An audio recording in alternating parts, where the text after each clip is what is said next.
دار کلم جان لای تو امی چغلیان بسیار بد چیز است مرزا کلم جان اجان امی گفت نفهمیدم. نفهمیدی؟ یاره گفتم که امی سخنچینی، امی نمامی، امی احوال بردن، امی شیطانی، امی چغلی، امی گف رساندن و امی غموزی چه آدم کچه می سازن. یه گنگردی یا حقیقت وام دشوبه رسمی ایرای دو او خدا جون مرا مرد بیدی.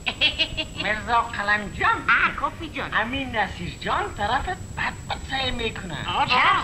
مامور سید نصیر جان من خب کدام چیز بد نگفته باشم انشالله. رفیقا مرزا شکر اجان بگونی مرزا کاپی اجان مرزا دلدار اجان او بچه گل باش جان اگر ما کدام گپ بد گفتیم اون شما مرا متوجه بسازم که خدا اصلاح کنم. بابا این است بابا من میگم درست گفتی مرزا کلم گل گفت. سپت کلی مرزا خلم بله براستی اما ترک میگن شیطانت کار خوب نیست. بله دشوبه رسمی، کاغذ پرانی، مردم آزاری، وغزایی کردن، رشوت گرفتن، سرگردان ساختن ناحق هم از انصاف دور است، هم از منطق و هم از انسانیت. بس تو فقط فرمایشی میخوانی. بس تو حال مرا اینقدر برای من مقاله خوانی نکن نصیر جان. تو که گفته که اینقدر سر ماست خود سرخ و زرد و گلابی و قرمزی میسازی. تو که گفته البته چغل هستی کنه به خود کش کردی دیوال نمکش. مرزا قلم گفت ما باید به خدمت مردم باشیم. حالا چون استاد شدی کجا میری بخیر؟ کجا میری؟ مکتوبارم کجا میبری؟ برای عامر صاحب بر امضا کردن. خب چی کنی برای عامر صاحب؟ ایما برای چی هستم که تو مکتوبا رو بر امضا ببری؟ من برای چی هستم بگو؟ تو برای چای خوردن به دفتر رسمی، برای کنایه گفتن بر مرزا قلیمی ها، بر نسوار کشیدن و بر کنایه گفتن. ما رفتم. خب برو مرزا کلم یارو اینمی بیتل نوارزک بسیار بلند پروازی میکنه. خیره من ایسه کو بالایش بسته میکنم. ایسه کو تو بال قیچی بسازمش فامیدی که به سینه بخوره و پرواز کردن تا نه. فامیدی نفامیدی لکن یکان دفعه امی مغز امی کلیم سور میخوره. امی همه تا میگم که بسیار پود آدم هستین، بسیار کچ آدم هستین. مرزا کلم بسیار کچ کیره میگی؟ مرزا کلم بس دلدار صبر کن. اول گفتم مرزا شکر میگم پود استی، مرزا دلدار میگم پود استی، مرزا کاپی میگم پود استی. اینی پیاده شعبه ما شما که گلباس است پوچل است. مرزا کلم حالا چی گپ شده مرزا قلم؟ دیگه چی گپ شده؟ بگو که ما بفهمیم. مرزا کلم اجان غیرت من دشور نبیار اگنی پانسی میکشمش. منم مرزا دلدار میگن میفهمی؟ ای دلدار کمدل ما میگم ایسه که کرچه را شکار کده نمیتانی تو چی سر ما خدا میفندانی چی گفت؟ گوش کن اینا ببین من که چی میگم تو هم گفت و گوش کنید. اگر ما شما امید دو سه چهار نفر رفیقان دمی شوبه بس فامیلی که دست بکار شویم. اگر این مامور نصیر جان دهی شوبه کلمه ده کاغذ کش کرد، اگر ایسه کودمی شوبه یک روز کار کرد باز بدان که من مرزا قلم نباشم. آدم نیستم فامیلی از روزه که او مرزا کاپی اجان این بیتل نوازک دهی شوبه آمد میفهمید چی کارا شد. بگوانی کار ما بس فامیلی که آید ما قید شد. قید شد نشد بیپار از ما شما گریزان شد نشد. یکان شکرانی قلم از بین رفت نرفت. عامر سبکت ما چپ شد نشد. لکن مرزا سلیم بسر آمد میرم اینه میره رودایش میکش.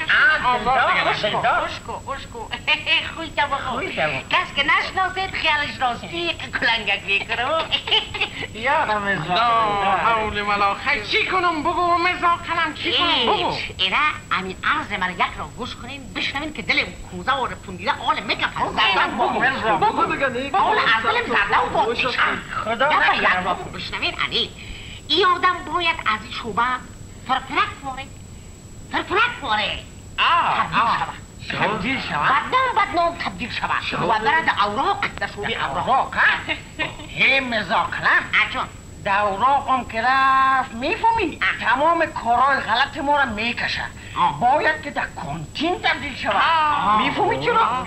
برازی که کانتین هم مثل سر روی خود واره عطر بزنه.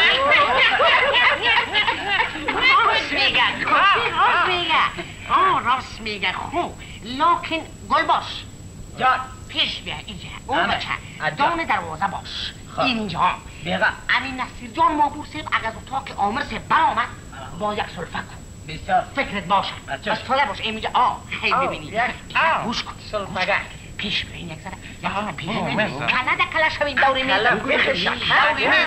شکر گوش کن نه اول خو اینطور کار بکنیم رفیقا که یک چند قطعه عکس پیدا کنیم عکس های فیلمی و عکس های دخترها را پیدا کنیم این از کار چی گوش میکنیم؟ کن انی دلدار گوش کن اینه دمی خانه میز از این نصیر جان تیر میکنم دمی زیر دوسیه های کارشنه صحیح است لکن ایناله یا رمزا قلم میگم بلاستی بلا حجا میگم اگه تو کنی قبرش اساسی میکنی مرزا کاپی گپ نزن بان که تابوتش جور کنه نه خلاص است دیگه از این شعبه لنگ است لکن گوش کن من یک سوال ندارم که عکس از کجا پیدا کنیم مرداد اجازه میتیم اینو کرکتا بگو گل با پیش غرفه ما دمی اتاق ما یک غرفه هست عکسای بسیار شوخ و شنگ داره کجا در پیش کوتی تو کوتی ما غرفه است غرفه است عکسای بسیار خوبش داره عکسای شوخ و شنگ داره وی اولا بسرک اولا به سرک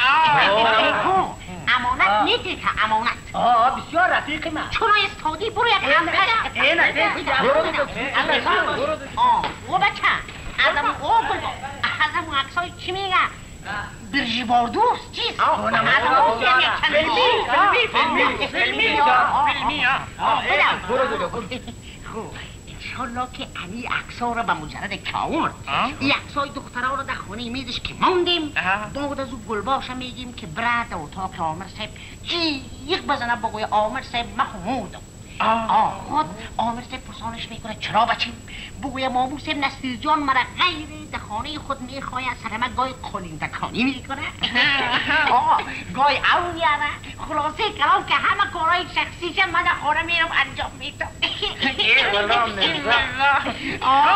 تو باش تو که ای کتی ما خود از ده این حالی که این حالی که ربوش نکنم مرزا قلم یا مرزا قلم جان تو خوب بلاستی خودت بلاستی شکر که بلا رو شناختی زنده باشی این حالی فهمیدی ای خو صحیح شد خو یک گپی دیگه این حالی مرزا کاپی تو برو پیش عامر صاحب وظیفه تو چیست؟ پیش عامر صاحب برو بگو که مامور صاحب نصیر جان از همه نفرهای شعبه پیسه قرض کرده پیسه هایشون هم نمیتن اینه نمیتن بس چی کنم این حالی؟ کی دلدار وظیفه تو بسیار سنگین است بگو نیمم تو خوب به چند قسم خط یاداری یعنی نشته میکنی غلط